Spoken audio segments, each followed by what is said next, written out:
বিসমিল্লাহির রহমানির রহিম।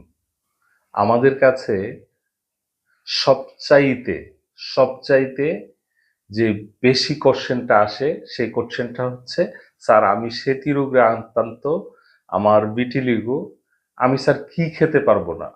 নানান মানুষ নানান কথা বলে শুনতে শুনতে আমার মাথা খারাপ হয়ে যাচ্ছে স্যার, কিছুই বুঝতে পারছি না আসলে সত্যি অর্থে কি খাবো কি খাবো না। সো সম্মানিত ভিউয়ার্স, ভিটিলিগো সিরিজের নাম্বার 2 ভিডিওতে আমরা আজকে আলোচনা করব, আপনি সেতি রোগে আক্রান্ত, আপনি ভিটিলিগোতে আক্রান্ত, আপনি কি খেতে পারবেন না।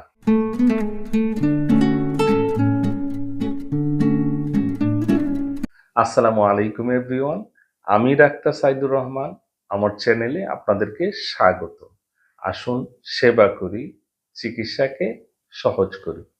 সম্মানিত ভিউয়ার, আমি আমার 20 বছরের হোমিওপ্যাথি ক্লিনিক্যাল এক্সপিরিয়েন্স থেকে আজকে আপনাদেরকে জানাবো একজন সেতি রোগী কি খেলে তার সবচাইতে বেশি ক্ষতি হতে পারে, কি সে খেতে পারবে না।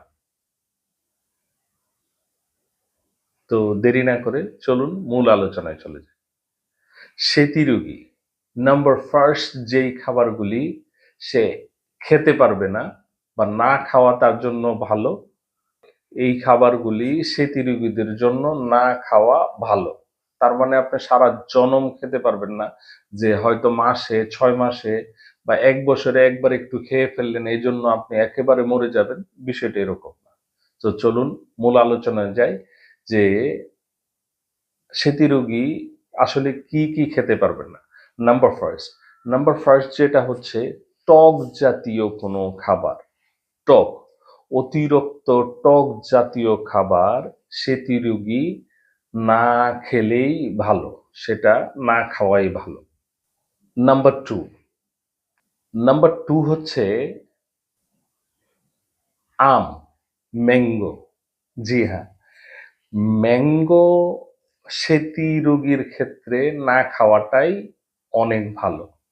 কারণ ম্যাঙ্গোতে ফিলন অ্যান্ড টেলিন নামের একটা উপাদান থাকে, যেই উপাদানটা আপনার মেলানোসাইট কোষকে ক্ষতিগ্রস্ত করে, এটার কার্যক্ষমতা কমিয়ে দেয়।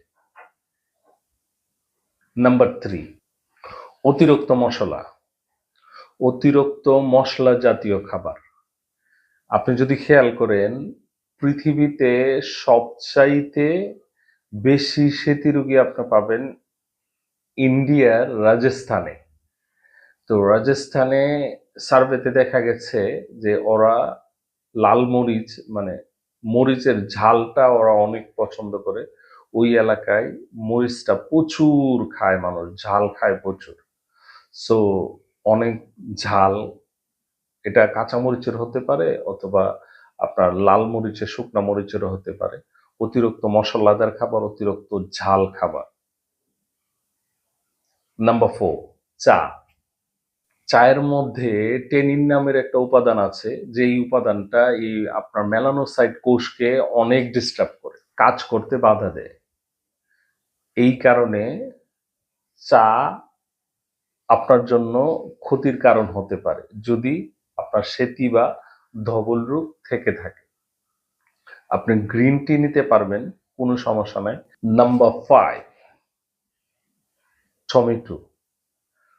টমেটো না নেওয়া ভালো, বিশেষ করে এই ক্ষেত্রে আমরা সাধারণত বলে থাকি কাঁচা টমেটোটা, পাকানো ছাড়া। যে কাঁচা টমেটো আমরা সালাদের সাথে বা যেভাবেই খাই, ওই টমেটোটা, পাকানো ছাড়া যে টমেটোটা আমরা কনজিউম করি, সেটা যদি আপনার সেতি রোগ থেকে থাকে সেই ক্ষেত্রে আপনার না নেওয়া ভালো। আর টা হচ্ছে বেগুন। বেগুন আপনার শরীরে অ্যালার্জিক রিয়াকশন ঘটায়, এটা ইমিউন সিস্টেমকে ডিস্টার্ব করে। বেগুনটা যদি আপনার শরীরে অ্যালার্জিক রিয়াকশন হয়, সেই ক্ষেত্রে আপনার ভিটিলিগো বা সেতি রোগের জন্য ক্ষতি হওয়ার কারণ হতে পারে। এই জন্য বেগুনটা আমরা সাধারণত মানা করি। তো সম্মানিত ভিউয়ার্স,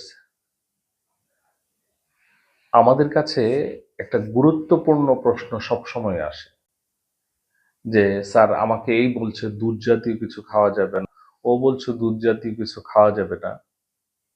আসলে দুধ খাওয়া যাবে কি যাবে না, আদৌ কি এই কথাটা সত্যি যে আসলে দুধ খাওয়া যাবে না, একজন ভিটিলিগো বা সেতি রোগী দুধ খেতে পারবে না, আর আদৌ কি এটা সত্যি? সায়েন্স কি বলে, রিসার্চ কি বলে? আলোচনা হবে নেক্সট ভিডিওতে। আসলে আপনি কি খেতে পারবেন, ওই কি খেতে পারবেন ভিডিওর এপিসোডে আপনারা ভালো করে জেনে যাবেন আসলে মিল্ক প্রোডাক্ট একজন সেতি রোগী কনজিউম করতে পারবে কিনা, খেতে পারবে কিনা। সো এই ছিল ছোট্ট আলোচনা যে আসলে আপনি কি খেতে পারবেন না। নেক্সট ভিডিওতে আলোচনা করব ইনশাআল্লাহ সেতি রোগী কি খেতে পারবে, কি খেলে উপকৃত হবে, বা আপনার যে চিকিৎসার গতি বেড়ে যাবে। সো সম্মানিত ভিউয়ার্স, আজ এই পর্যন্তই। আল্লাহ সুবহানাহু ওয়া তাআলা আপনাদের সবাইকে অনেক অনেক সুস্থ রাখুক, অনেক অনেক সুখে রাখুক। আসসালামু আলাইকুম ওয়া রাহমাতুল্লাহি ওয়া বারাকাতুহু।